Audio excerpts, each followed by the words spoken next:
Hello student, स्वागत है आपका आईसीटी वर्चुअल क्लासेस में। मैं हूं कविता, आपकी बायो टीचर। उम्मीद करती हूं आप सभी अच्छे होंगे और स्वस्थ होंगे। सो क्लास कंटिन्यू करेंगे अपना चैप्टर जिसमें हम बात कर रहे हैं फोटोसिंथेसिस के बारे में। तो फोटोसिंथेसिस आप पढ़ चुके थे, जिसमें आपने लाइट रिएक्शन पढ़ी है, डार्क रिएक्शन में आपने C3 साइकिल या कैल्विन साइकिल के बारे में बात की है। आज हम बात करने वाले हैं C4 साइकिल के बारे में। ठीक है, यहाँ तक की बात हो चुकी थी कंप्लीट। हम बात करने वाले हैं C4 साइकिल के बारे में। क्या होती है C4 साइकिल? सबसे पहले देख लेते हैं कि जो C4 साइकिल है वो किन प्लांट्स में पाई जाती है, ऐसे कौन से वो प्लांट है जो एग्जिबिट करते हैं C4 साइकिल को। ठीक है, चलिए, हमने बोला C4 पाथवे और हैच स्लैक पाथवे। ठीक है, दोनों एक ही बात है। This pathway was worked out by hatch and slack 1965 and 1967, mainly operational in plants growing in dry tropical region like maize, sugarcane and sorghum, etc. ने कहा this pathway was worked out by a hatch and slack, यानी कि आपको यहाँ पे scientist इन्होंने यहाँ पे इस पाथवे को बताया था। Mainly operational in plants growing in dry tropical region, ये इन प्लांट्स में पाया जाता है ऐसे पौधे जो कैसे होते हैं, ड्राई रीजन में रहते हैं, यानी कि जहाँ पर सूखा ज़्यादा होता है। ड्राई ट्रॉपिकल रीजन में जो प्लांट्स रहते हैं उनमें C4 साइकिल पाई जाती है, जैसे कि शुगर केन हो गया और सॉर्गम हो। ठीक है, in this pathway first stable product is a 4 carbon compound oxaloacetic acid। आपने कहा क्योंकि इसका नाम, हमने जैसे प्रीवियस लेक्चर में भी बात की थी कि क्यों हमने इसका नाम यहाँ पे C4 साइकिल रखा है, क्योंकि हमने कहा जो फर्स्ट स्टेबल प्रोडक्ट है, स्टेबल यानी कि जो चेंज नहीं होगा, स्टेबल प्रोडक्ट है, वो यहाँ पे 4 कार्बन कंपाउंड का बना है, जबकि C3 साइकिल में कितने कंपाउंड 3 कार्बन कंपाउंड का स्टेबल प्रोडक्ट बना। ठीक है, क्या नाम है उसका? जो कि पहला प्रोडक्ट है 4 कार्बन वाला, उसका नाम है ऑक्सैलोएसिटिक एसिड, AAO इसे हम कहते हैं।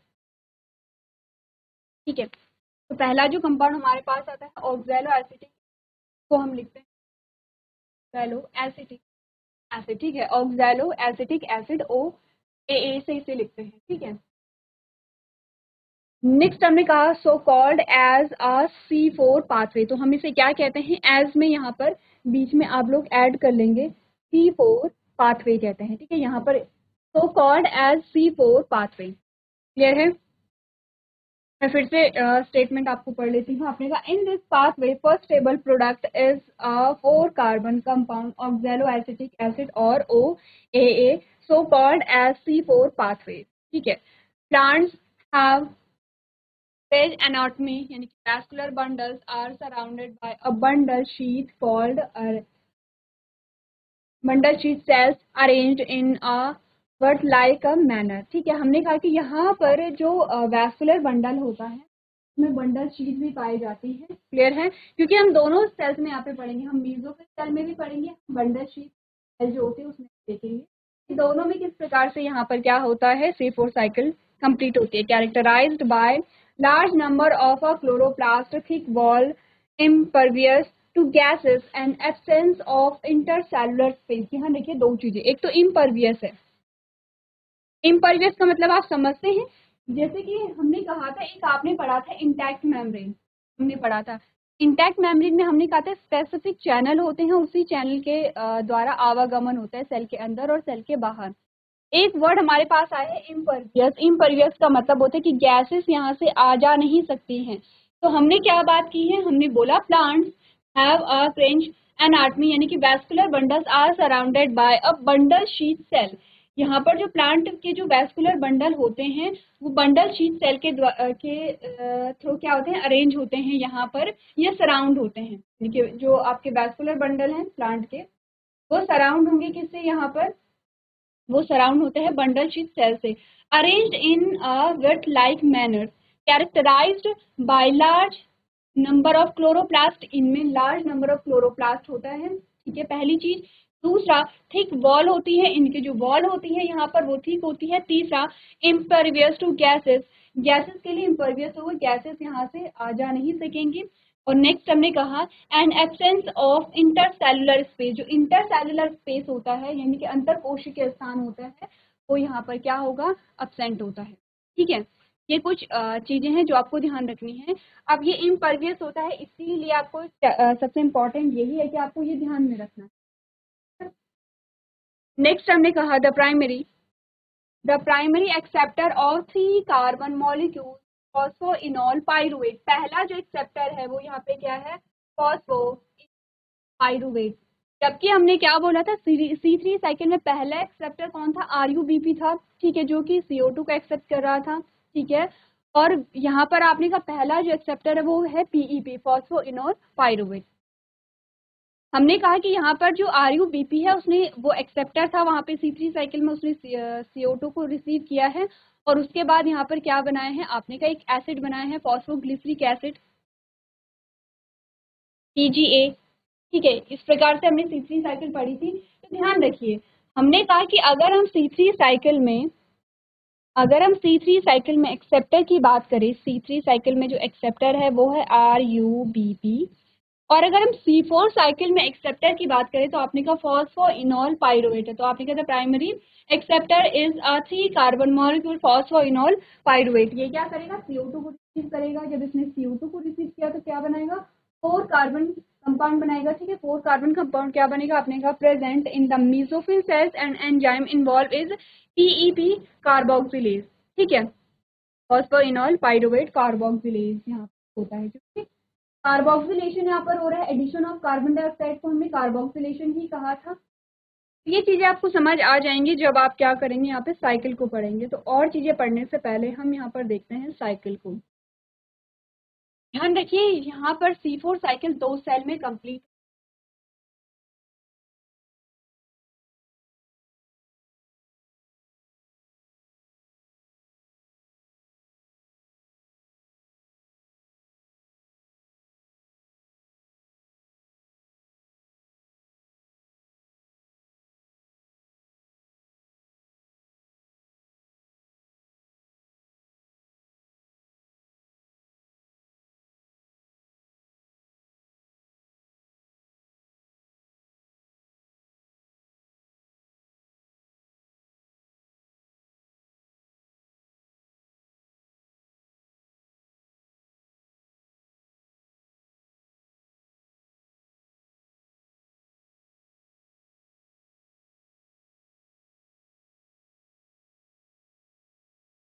इसी प्रकार से बना हुआ है।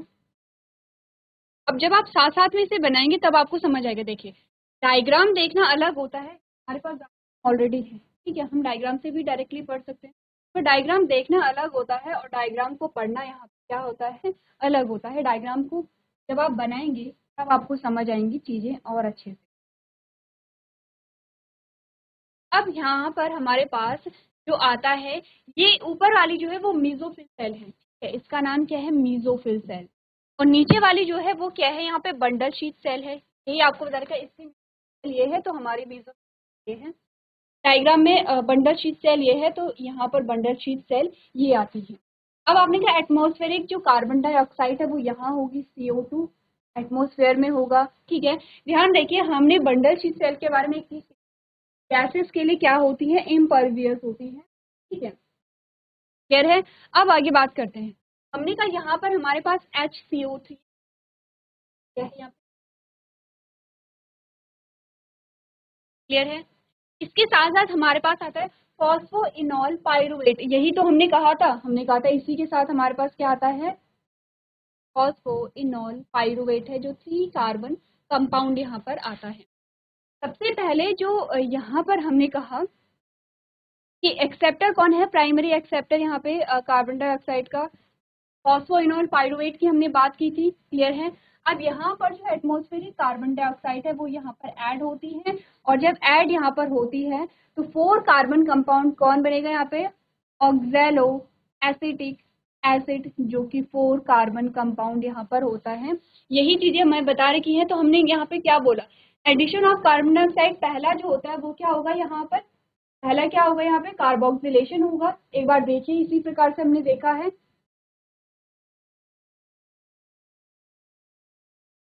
आप लोगों को एक एक स्टेप यहाँ पर देखते रहना है। क्या है कि पहले स्टेप में हमने क्या कहा, हमने कहा H2O3 है, यहाँ पे H2O भी आप लोग ऐड कर लेंगे।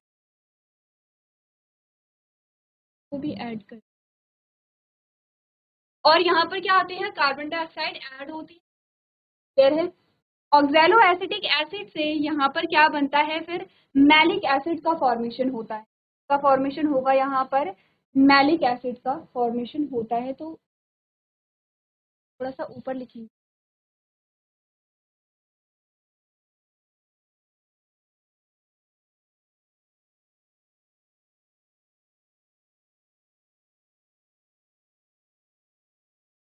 कार्बन ये बनाता है 4 कार्बन का, ये 3 कार्बन का लिख लेंगे। अब यहाँ पर बनेगा मैलिक एसिड। जब यहाँ पर मैलिक एसिड बनता है तो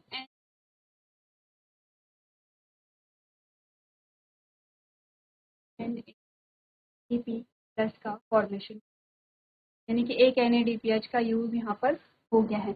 दूसरा स्टेप आगे, एक एक स्टेप करके आपको नोट करना है ताकि आपको कंफ्यूजन ना हो कि कौन से स्टेप में हमें क्या बताया हो गया है। तो पहला जो हमारे पास आता है वो है कार्बोक्सिलेशन, जिसमें एडिशन ऑफ कार्बन डाइऑक्साइड को बता रखा है। ठीक है।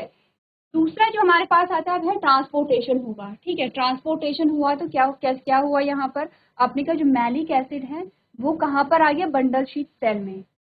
ये जो मैलिक एसिड है ये फिर से कन्वर्ट हो जाता है ऑक्सैलो एसिटिक एसिड में, और यहाँ पर क्या होगा,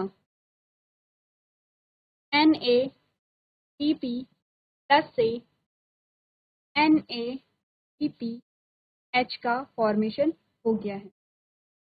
ठीक है। नेक्स्ट स्टेप हमारे पास क्या है, यहाँ पे ट्रांसपोर्ट आया है। ट्रांसपोर्ट क्या हुआ, मैलिक एसिड का मैलिक एसिड कन्वर्ट हो जाता है ऑक्सैलो एसिटिक एसिड में। ठीक है, और इसे NADP से क्या हो जाएगा, NADPH का फॉर्मेशन। अब नेक्स्ट हमारे पास होगा डी कार्बोक्सिलेशन, क्योंकि ऑक्सैलो एसिटिक एसिड फिर से क्या होगा, पाइरुवेट में क्या होगा, कन्वर्ट हो, क्या होगा, हमने कहा ऑक्सैलो एसिटिक एसिड क्या करेगा, यहाँ पे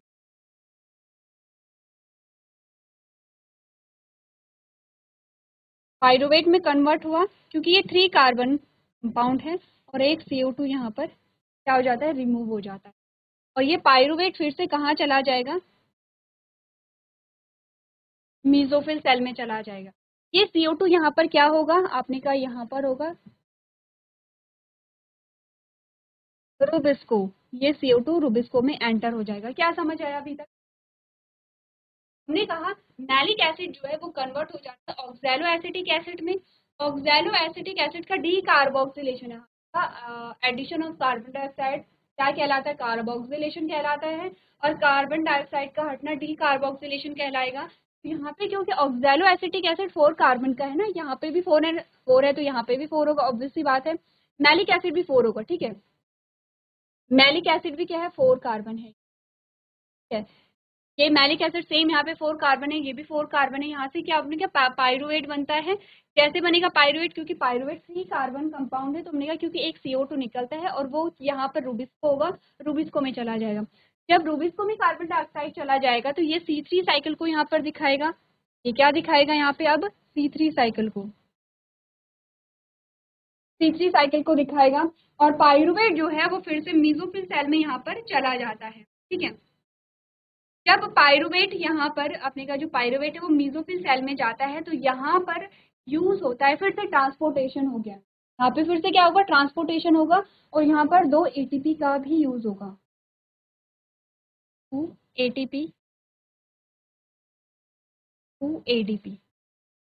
हमारे पास ये आती है C4 साइकिल। अब यहाँ पर आपको जो साइकिल शॉर्ट में दिखा रही है, आपसे कहा ये है HC है, फॉस्फोइनोल पाइरुवेट यानी PEP है, इसमें CO2 ऐड हुआ, फिक्सेशन हुआ किसका, C4 एसिड का, ऑक्सैलो एसिटिक एसिड का। ठीक है, यहाँ पर हमने कहा मैलिक एसिड बनेगा, मैलिक एसिड का ट्रांसपोर्टेशन यहाँ होगा, मैलिक एसिड से फिर ऑक्सैलो एसिटिक एसिड बनेगा। तो यहाँ पर क्या होता है, जब मैलिक एसिड का फॉर्मेशन होता है तो एक NADPH का फॉर्मेशन यहाँ, एक NADPH का यूज यहाँ होता है। जब मैलिक एसिड से फिर से ऑक्सैलो एसिटिक एसिड बने तो NADPH वापस आ जाएगा, यही तो हमने देखा है। यहाँ पर NADPH से NADP प्लस का फॉर्मेशन हुआ है, यहाँ पे फिर NADPH से NADPH का फॉर्मेशन हो गया है। क्लियर है इतना? अब हमने क्या बोला यहाँ पे, हमने कहा उसके बाद क्या होगा, ऑक्सैलो एसिटिक एसिड में डीकार्बोक्सिलेशन होगा। इसका मतलब क्या हुआ डीकार्बोक्सिलेशन, एक कार्बन डाइऑक्साइड एक का एक मॉलिक्यूल कहाँ जाएगा, यहाँ पर जो कैल्विन साइकिल को परफॉर्म करेगा, फिक्सेशन बाय कैल्विन साइकिल, यानी ये रूबिस्को के पास जाता है। और जो एक कार्बन डाइऑक्साइड निकल गया है तो C3 बचे हैं, कार्बन मॉलिक्यूल 3 बचे हैं, ये बनाता है पाइरुवेट का। पाइरुवेट का ट्रांसपोर्टेशन कहाँ हो जाएगा, फिर से यहाँ हो जाएगा, किसमें, मीजोफिल सेल में। मीजोफिल सेल में रीजनरेशन होगा और फॉस्फोइनॉल पाइरुवेट बनाएगा। जब ये फॉस्फोइनॉल पाइरुवेट बनाते हैं तो ATP का यहाँ पे यूज होता है, इसे कहते हैं ट्रांसपोर्टेशन। ठीक है, मीजोफिल सेल ये है। इससे हुआ क्या, इससे आपने ये कहा क्योंकि यहाँ पर जो बंडल शीट सेल है, क्योंकि यहाँ पे जो बंडल शीट सेल है वो क्या है, यहाँ पर आपने कहा इम्परवियस है गैसेस के लिए, इसीलिए यहाँ पे जो ऑक्सीजन है वो एंटर नहीं कर सकती है और कार्बन डाइऑक्साइड भी एग्जिट नहीं कर सकती है। तो कार्बन डाइऑक्साइड का यूज तो कौन करेगा, आपने कहा वो तो कर लेगा यहाँ पे रूबिस्को। ठीक है, और इसी के साथ आपने कहा कि जो रूबिस्को है, क्योंकि ऑक्सीजन यहाँ पे एंटर ही नहीं करेगा, क्योंकि ऑक्सीजन ने यहाँ पे एंटर ही नहीं किया है, रूबिस्को क्या करेगा, यहाँ पर ऑक्सीजन से बाइंड नहीं कर पाएगा। ये तो हमने कहा था कि तीसरी साइकिल जब हो रही थी तो हमने कहा जो यहाँ पे रूबिस्को है वो यहाँ पर ऑक्सीजन से भी बाइंड कर सकता है, कार्बन डाइऑक्साइड से भी बाइंड कर सकता है। कार्बन डाइऑक्साइड से बाइंड करेगा तो बेनिफिशियल है, लेकिन ऑक्सीजन से बाइंड करेगा तो यहाँ पे कार्बन डाइऑक्साइड के एक मॉलिक्यूल का लॉस होगा, जो कि प्लांट्स के लिए बेनिफिशियल नहीं है। हमने कहा कि बंडल शीट सेल कैसे इम्परवियस है, गैसेस यहाँ पे आ जा नहीं सकती, तो यहाँ पर ऑक्सीजन तो अंदर आएगी नहीं। ठीक है, और ऑक्सीजन नहीं आएगी तो आपने कहा रूबिस्को क्या ऑक्सीजन से बाइंड नहीं कर पाएगा, यहाँ पर कार्बन डाइऑक्साइड बनेगी जिसका यूज यहाँ पे रूबिस्को कर लेगा, C3 साइकिल यहाँ पे चल लेगी और जो पाइरुवेट है फिर से फॉस्फोइनोल पाइरुवेट में यहाँ पर कन्वर्ट हो जाता है।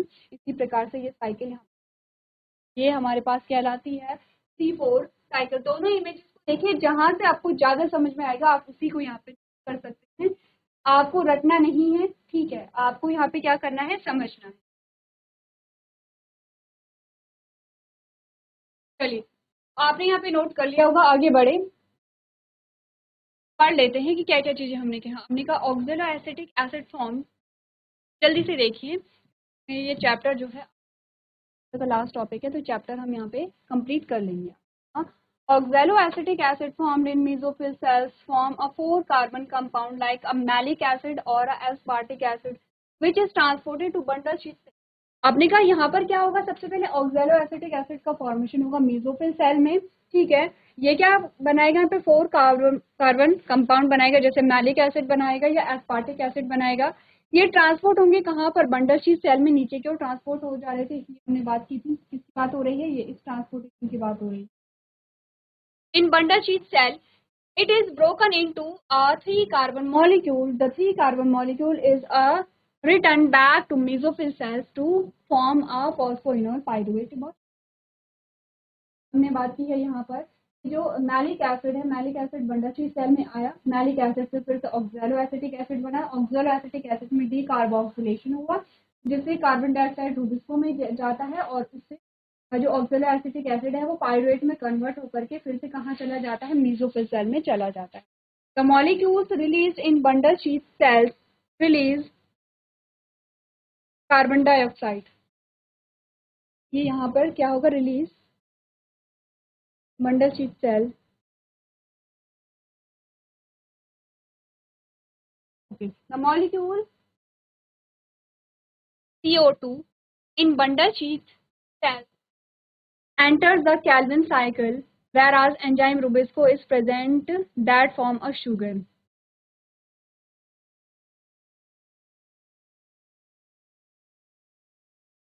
हमने कहा था molecule released carbon dioxide in bundle sheath cell, जो कार्बन डाइऑक्साइड है वो बंडल शीट सेल में रिलीज होता है, carbon dioxide enter the Calvin cycle, carbon dioxide का वो कैल्विन साइकिल में एंटर होगा, where enzyme RuBisCO is present that form a sugar, जहां रूबिस्को प्रेजेंट होगा और वहां पे C3 साइकिल चलेगी जैसे ही चलती है। ठीक है, यहाँ पर आपने कहा C3 साइकिल जैसे चलती वैसे ही चलेगी। आपको C4 साइकिल तो क्यों यहाँ पे करके दिखा रहे थे, ताकि रूबिस्को के साथ ऑक्सीजन ऐड ना हो सके, और हमने कहा क्योंकि बंडल शीट सेल कैसी है, यहाँ पर इम्परवियस है गैसेस के लिए, इसीलिए इसका यूज यहाँ पर हुआ है। ठीक है, हमारे पास इमेज आ जाती है, एक और चीज आपको ध्यान देनी है, यहाँ पर आपको देखना है कि कितने NADPH और कितने ATP का यहाँ है। इसी के साथ साथ चूंकि रूबिस्को में C3 साइकिल चलेगी, ध्यान रखिए यहाँ C3 साइकिल भी चल रही है साथ में, ये तो पूरी क्या है C4 साइकिल है, लेकिन ये C3 साइकिल भी चलेगी। Total number of ATP and NADPH आपको काउंट करने हैं दोनों में, C3 में भी और C4 में भी, ठीक है। इसीलिए मैंने कहा है कि यहाँ पर आपको थोड़ा शॉर्ट में दिखा रखा है, जिसमें आपको NADPH नहीं दिखा है, यहाँ पर आप लोग काउंट कर सकते हैं। अब आता है हमारे पास C3 साइकिल या C3 प्लांट और C4 प्लांट में क्या डिफरेंस होता है, आपसे पूछा जाता है, इंपॉर्टेंट, देख लेते हैं। हमने कहा C3 साइकिल, C3 प्लांट कौन होंगे जो C3 साइकिल को एग्जिबिट या दिखाते होंगे, और C4 प्लांट कौन से होंगे जिनमें C4 साइकिल चलती होगी, ठीक है। C3 साइकिल में सिर्फ C3 साइकिल चल रही है, C4 प्लांट में आपने कहा C3 साइकिल भी चल रही है बट C4 भी चल रही है, ठीक है। हमने कहा the leaves do not have a Kranz anatomy, जो लीव्स है उनमें क्रैंच एनाटमी नहीं है, यानी कि C3 साइकिल में आपने बंडल शीट सेल के बारे में नहीं पढ़ा है। यहाँ पर आपने कहा the leave shows a Kranz anatomy in leaves, और यहाँ पर आपने क्योंकि बंडल शीट सेल के बारे में दो पढ़ा है। C3 साइकिल में photo respiration occurs, photo respiration यहाँ पर होती है, और यहाँ पर photo respiration does not occur. Photo respiration यानी कि आपने कहा फोटो रेस्पिरेशन क्या होगा कि जो लाइट है, लाइट के प्रेजेंस में आपने कहा वाटर टूट रहा था जिससे ऑक्सीजन रिलीज हो रहा था, यहाँ पर आपने ऐसा कुछ पढ़ा नहीं पढ़ा है, ठीक है। आपने कहा rubisco is the first acceptor of carbon dioxide, C3 cycle में रूबिस्को सबसे पहले था, ठीक है, एक्सेप्टर। अच्छा, यहाँ पर आप ध्यान दीजिए, ये रूबिस्को था, ठीक है। देखिए एंजाइम ये था, लेकिन हम कहें कि जो RUBP था वो क्या था, वो एक्सेप्ट तो कर रहा था, लेकिन कौन करवा रहा था, एंजाइम ये था वहां पर, ठीक है। RUBP जो है, RUBP एक्सेप्ट तो कर रहा था कार्बन डाइऑक्साइड को, लेकिन एक्सेप्ट करने में कौन हेल्प कर रहा था, तो हम कहेंगे कि पहला एक्सेप्टर RUBP ही होगा, लेकिन with the help of rubisco, rubisco की हेल्प से क्या करेगा, ये एक्सेप्ट करेगा। वहीं आपको C4 साइकिल में क्या बता रखा है, आपने कहा phosphoenol pyruvate is the first acceptor of carbon dioxide, phosphoenol pyruvate यहाँ पे पहला। Phosphoglyceric acid is the first stable product, यहाँ पे क्या है, phosphoglyceric acid first stable product है, और यहाँ पे ऑक्सैलो एसिटिक एसिड क्या है, फर्स्ट स्टेबल प्रोडक्ट है। ये 3 कार्बन का है, ये 4 कार्बन का है। Plant are adapted to all climate, C3 plant जो होते हैं जिनमें C3 साइकिल होती है वो हर प्रकार के क्लाइमेट में अडेप्ट कर लेते हैं। C4 साइकिल में आपने कहा plants are adapted to tropical climate, यहाँ पे ट्रॉपिकल क्लाइमेट में क्या होता है, यहाँ पे ये अडेप्टेड। साइकिल आपने कहा mesophyll cells perform complete photosynthesis, पूरी फोटोसिंथेसिस कहाँ पर हो जा रही है, मेसोफिल सेल में हो जा रही है। जबकि आपने कहा C4 प्लांट क्या, mesophyll cells perform only initial fixation, mesophyll cell में सिर्फ इनिशियल फिक्सेशन ही चल रही है, ठीक है। बाकी की जो प्रोसेस हो रही है वो कहाँ पर हो रही है, आपने कहा जो बंडल शीट सेल है उसमें हो रही है। एक्चुअली में प्रोडक्ट का जो फॉर्मेशन है वो तो C3 साइकिल में ही हो रहा है, ऑक्सीजन को रूबिस्को से बाइंड होने क्या कर रही है, रोक रही है। क्लियर है इतना, चलिए अब आप यहाँ पर क्या कर सकते हैं, इन दोनों की डिफरेंस को नोट कर सकते हैं।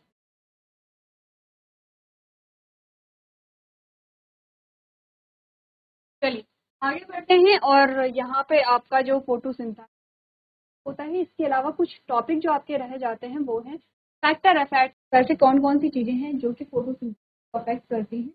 ऑब्वियस सी बात है, जो इम्पोर्टेंट है फोटोसिंथेसिस के लिए वही उन्हें अफेक्ट भी करती है, उनकी अमाउंट अगर ज़्यादा या कम हो जाता है तो वो उन्हें अफेक्ट करता है। जैसे कि आपने कहा light, as light intensity increase, the rate of photosynthesis also increase until light saturation point। आपने कहा कि जैसे जैसे लाइट है, लाइट की इंटेंसिटी जितनी बढ़ेगी उतना ही फोटोसिंथेसिस का रेट बढ़ेगा, क्योंकि जितनी तेजी से लाइट आएगी उतनी तेजी से एंटीना और आपका जो रिएक्शन सेंटर है, या आप कहे जो आपका फोटो सिस्टम है, आपका नहीं मतलब प्लांट का जो फोटो सिस्टम है वो एक्टिव होगा।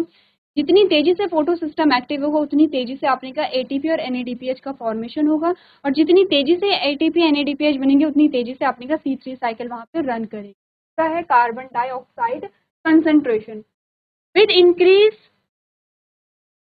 इन कंसंट्रेशन ऑफ कार्बन डाइऑक्साइड आएगा, carbon dioxide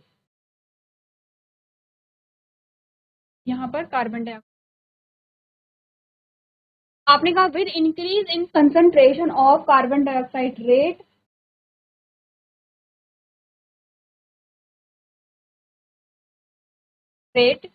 carbon dioxide rate of photosynthesis increase till the compensation point. आपने कहा कि यहाँ पर क्या होगा, कार्बन डाइऑक्साइड का रेट जितनी तेजी से इंक्रीज होगा उतनी तेजी से क्योंकि आपने कहा जितनी जल्दी कार्बन डाइऑक्साइड मिलेंगे उतनी जल्दी शुगर का फॉर्मेशन यहाँ पर हो पाएगा। नेक्स्ट है यहाँ पर टेम्परेचर। टेम्परेचर में क्या, it does not influence the rate of photosynthesis. Temperature influence तो नहीं करता है फोटोसिंथेसिस को directly, but at higher temperature enzymes activity is inhibited due to denaturation of enzymes which affect the dark reaction। आपने कहा कि यहाँ पर जो टेम्परेचर है वो डायरेक्टली इफेक्ट तो नहीं करता है, लेकिन क्या होगा अगर टेम्परेचर बहुत ज़्यादा हो गया है, एंजाइम जो होते हैं उनकी जो एक्टिविटी है वो अवरुद्ध यहाँ पर हो जाती है, जिससे कि आपने कहा डार्क रिएक्शन यहाँ पे क्या होगी, प्रभावित होगी। और इसको अगर एक्टिव ही नहीं होगा तो आपने कहा कि प्रोसेस कैसे आगे बढ़ेगी। आगे आता है water. Due to increase in amount of water rate of photosynthesis does not increase proportionally as after saturation no more water is required during photosynthesis। आपने कहा कि due to increase in amount of water, अगर यहाँ पे water का amount बढ़ेगा, rate of photosynthesis does not increase proportionally। यहाँ पर क्या होगा कि photosynthesis का जो rate है वो ज़्यादा नहीं बढ़ेगा, as after saturation no more water is required during photosynthesis। तो आपने कहा कि limited water ही यहाँ पे क्या होता है, सही होता है photosynthesis प्रोसेस के लिए। जो कुछ फैक्टर हैं जो कि यहाँ पर क्या करते हैं, फोटोसिंथेसिस को अफेक्ट करते हैं। एक बार आप